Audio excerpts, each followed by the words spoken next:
दारूबंदी एक बहुत अच्छा डिसीज़न है क्योंकि जैसे कि ज्योति सिंह का एक इंटरव्यू बड़ी तेजी से वायरल हो रहा है जिसमें वो पवन सिंह की बात का विरोध करते हुए नजर आ रही है। काफ़ी लोगों को ऐसा लग रहा है कि वो पवन सिंह का विरोध कर रही हैं और मुझे भी ऐसा लगता ही है क्योंकि पवन सिंह की किसी बात को नकार देना या फिर उसके विपरीत कोई जवाब दे देना एक तरह से विरोध ही होता है। दरअसल कुछ दिनों पहले पवन सिंह अपने इंटरव्यू में जिसके चलते काफ़ी ज़्यादा वायरल हुआ था वो इंटरव्यू, उन्होंने एक नेशनल मीडिया पर इंटरव्यू दिया था और ये बोला था कि जैसे बिहार में शराबबंदी है ये नहीं होनी चाहिए। लोग डुप्लीकेट शराब पी करके जो जिनकी जान चली जाती है उससे अच्छा अगर ओरिजिनल शराब चालू होता है तो लोग अगल-बगल के राज्यों में नहीं जाते हैं। यहाँ के अधिकांश लोग पार्टी-वार्टी करने यूपी चले जाते हैं, वहाँ की रेवेन्यू बढ़ती है, लेकिन बिहार को राजस्व का काफ़ी नुकसान होता है। इसी सवाल को जब ज्योति सिंह से पूछा गया, तो ज्योति सिंह ने सिरे से नकारते हुए ये बोला कि दरअसल ये चीज़ें बहुत गलत है, शराबबंदी जो बंद है, वो बंद ही रहनी चाहिए और इससे औरतों को काफ़ी ज़्यादा फ़ायदा है क्योंकि जो हिंसा घर में होती थी, वो अब नहीं होती है, चाहे जो एक्सीडेंट के मामले आते थे, वो अब नहीं आते हैं, तो इसको चलते रहना चाहिए। इस तरह से ज्योति सिंह ने इनकी बातों का विरोध किया। बाकी ज्योति सिंह ने चुनाव को लेकर के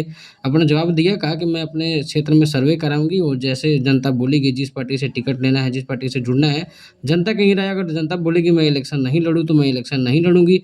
अगर जनता बोले तो कोई पार्टी मुझे टिकट दे या ना दे, तो मैं निर्दलीय भी लड़ जाऊँगी। अपनी राय ज़रूर देना।